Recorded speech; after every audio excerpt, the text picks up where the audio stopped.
Ladies, gentlemen, boys and girls, humanoids of all descriptions, welcome to the channel. This week we're back in the basement train room, and at the end of last month's train video I said I was going to show you my next big project, and it's a pretty big one.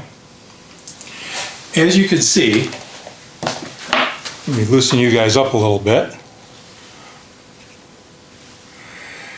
You're looking at the basement wall and the backside of the town area that I showed you in the layout tour. You're also looking at what looks like a floor, because it is. This part of the layout is a raised mushroom. Not because I keep it in the dark and feed it crap. So my next big project is this part of the floor, raised floor, is finished. Well, there's going to be another one over here. So I have to finish out the framing here, and because the track will come back along this wall here that doesn't exist yet, I'm going to need to have a bridge from this corner spanning the 4-foot aisleway.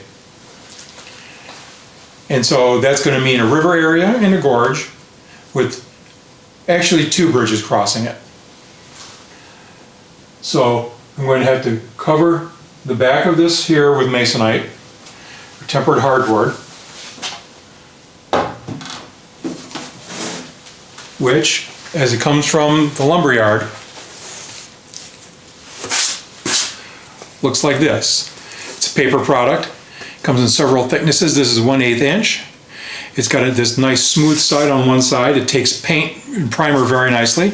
And on the other side, it's rough. Let me see if we can get you some focus there.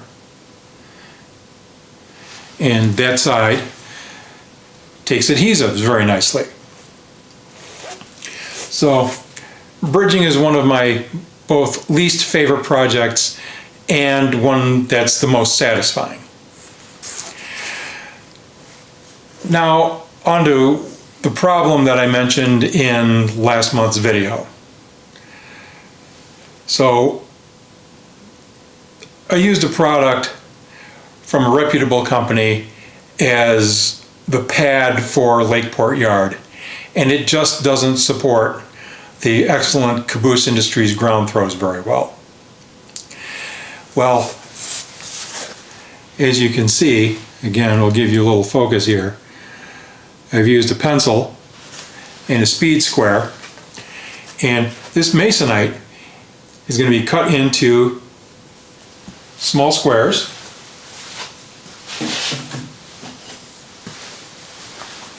like this, and I'm going to take an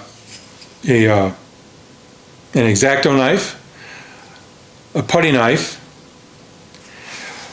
a small hammer, some 1/4 inch nails, and a pin vise and miniature drills. And I'm going to place these every place there's going to be a ground throw. So let's shut the camera off, move you over to someplace where that's already been done, and you can get a look at how that works. So this is a square of masonite, also called tempered hardboard. It's been nailed down, and it has a Caboose Industries ground throw nailed to it, and it's butted right up against the ties. And it's very smooth in operation, and it holds, it doesn't over travel, doesn't make any inappropriate sounds, it doesn't rattle. And most importantly, it holds the points very firmly against the stock rails. So, if we take this grain hopper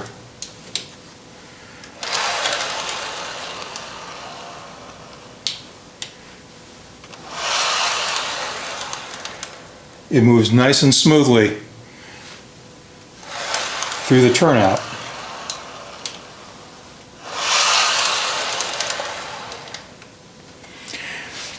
And there's absolutely nothing to complain about here. So what I'm going to do, I'm going to put on my hearing protection and some safety glasses. I'm going to fire up the circular saw. Without deleting any of my digits, I'm going to make some small squares of this stuff. And then we're going to come back. We're going to move the camera and the ring light up to Lakeport Yard, and I'm actually going to replace one of these for you. And so this is the location where we're going to install this piece of masonite, also called tempered hardboard. So the tools: an X-Acto knife, a putty knife, pin vise, and hopefully you can all get enough focus here. This is actually a drill bit in the pin vise. Let's see if we can get you some.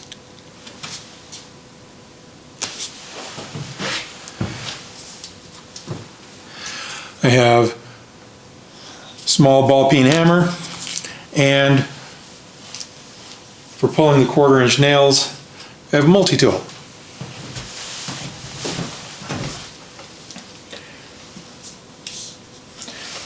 So I'm just going to go ahead and pull these.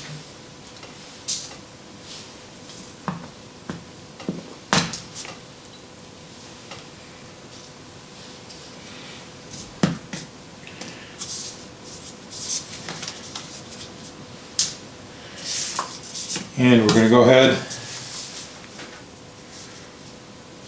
and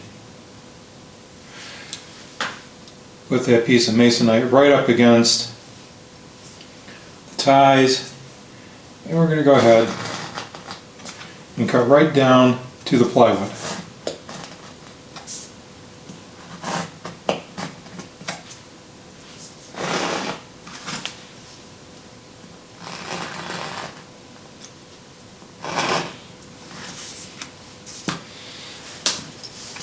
Take my putty knife,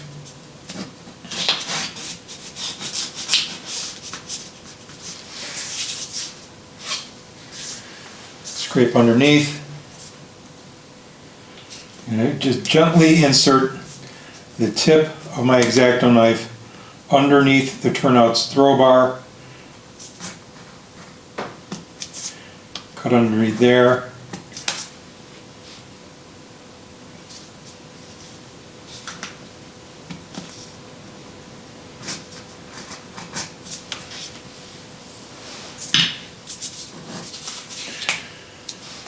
And that comes right out. I'm going to go ahead and install the piece of masonite. And I'm going to drill a hole at each one of the 4 corners.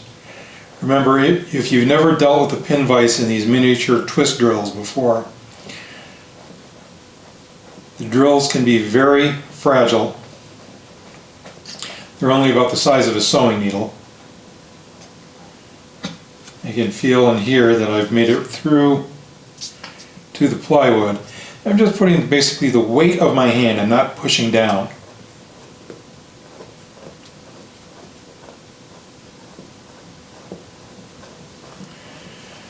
And we'll just get ourselves through here. There we go. We only need to do 2 of those on camera. So I'm going to take my little nails, I'm going to hold them in place,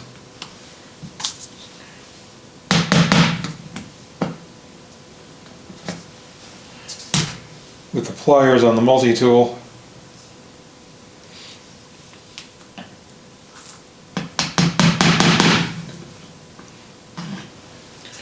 We'll do each corner.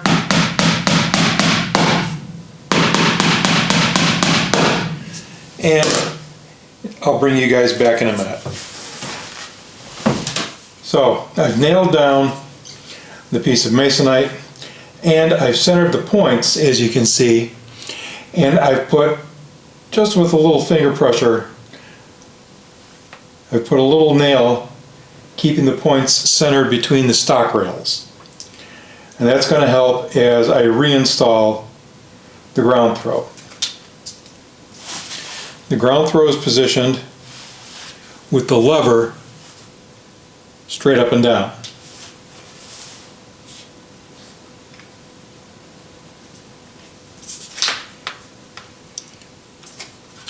So now I'm going to, again, without disturbing the ground throw, I'm going to go ahead and drill myself a starter hole.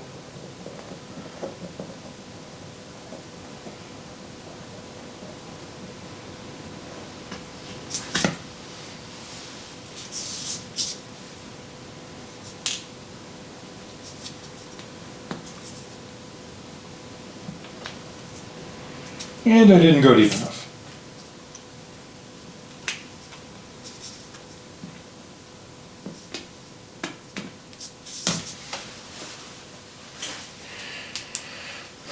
Flashlights are real handy for this, especially as you get older.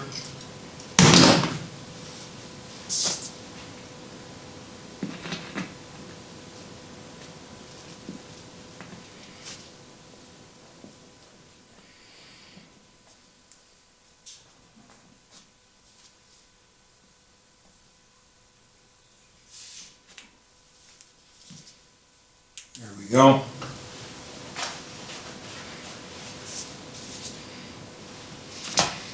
Again, this is a very tight space.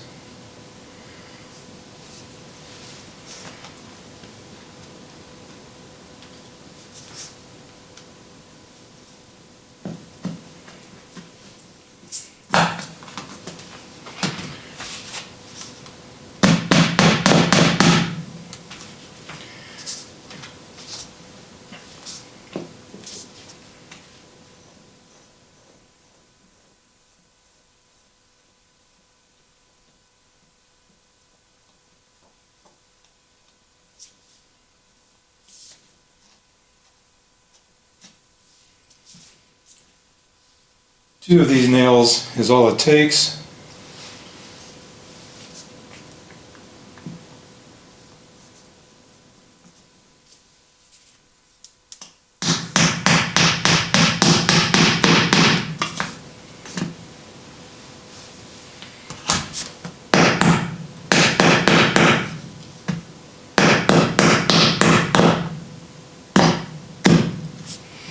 And I think I might have bent that nail, so we'll go back to the needle nose here and keep this thing straight.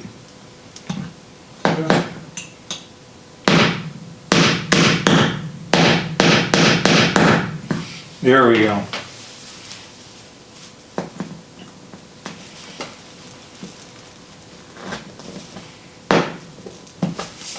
We'll pull out that nail from the center. And as you can see, this now works exactly the way it should.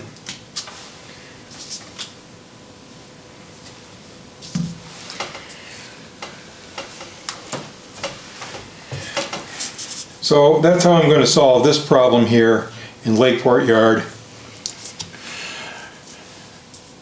We'll bring you back in a minute when we've moved to the other end of the yard, and I'm going to show you my solution for moving those track switches around to get rid of my S-curves that I talked about in last month's railroad video.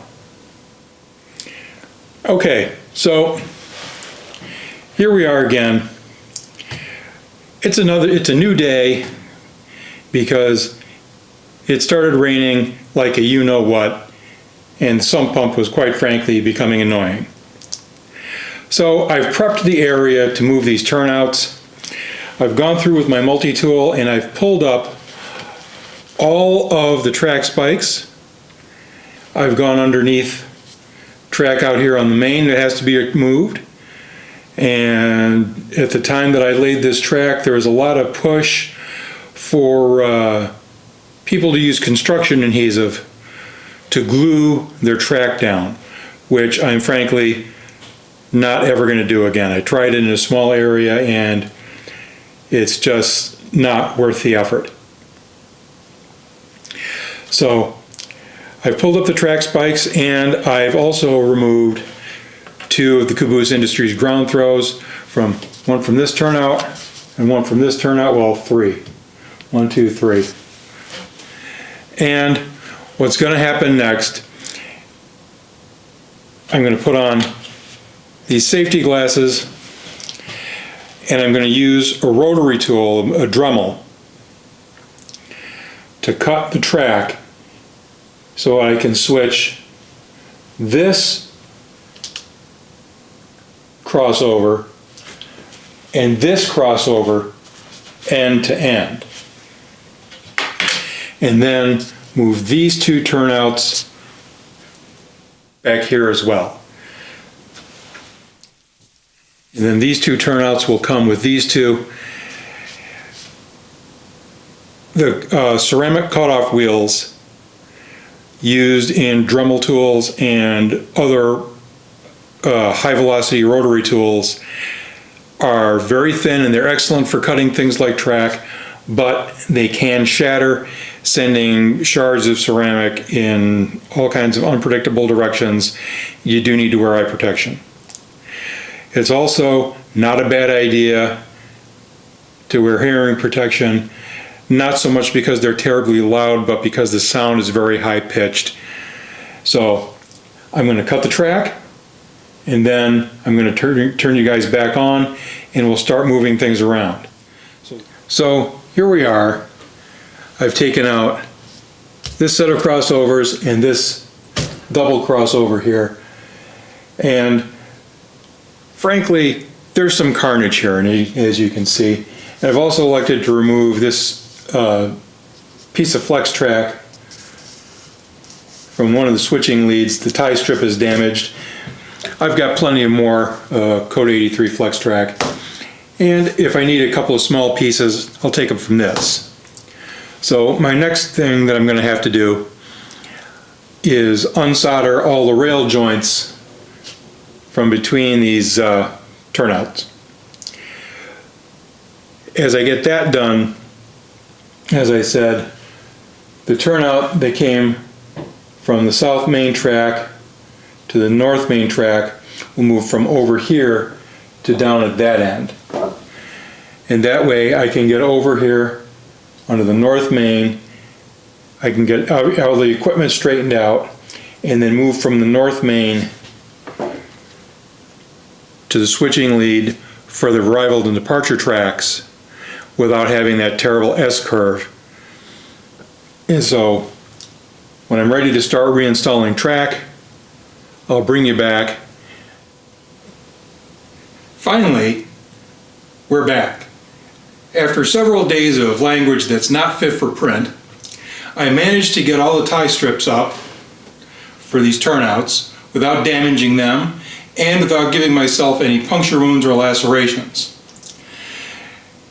After some considerable work and several days when I couldn't turn the camera on because there was so much water running into the sump crock that you could hear it trickling, I finally got this job finished. So I've got 3 89-foot auto racks here. The number 10 double crossovers have been moved to the west a good 1.5 feet. This number 8 has been moved about as far, and these 2 number 6 turnouts have been moved about a foot. On the one hand, it's no longer possible to go from the north main track directly into the north switching lead onto the runaround and into the locomotive service facility. However, trains coming from the west will end up with their locomotives next to the service facility anyway. They can cut off the train and they can use the tracks up there. There is a way to maneuver around. So I'm going to take these three auto racks. I'm going to go from the south main track to the north main track, directly into the arrival departure track.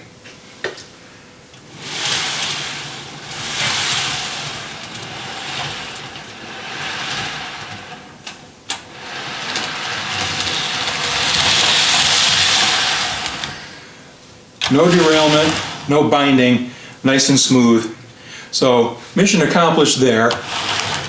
Move a little farther forward. And we'll come back as if we were going to switch from both ends of the yard.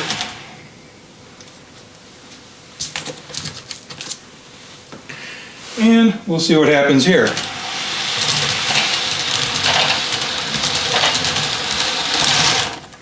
Again, these are technically still S-curves, but they've been stretched out far enough that they're no longer an issue.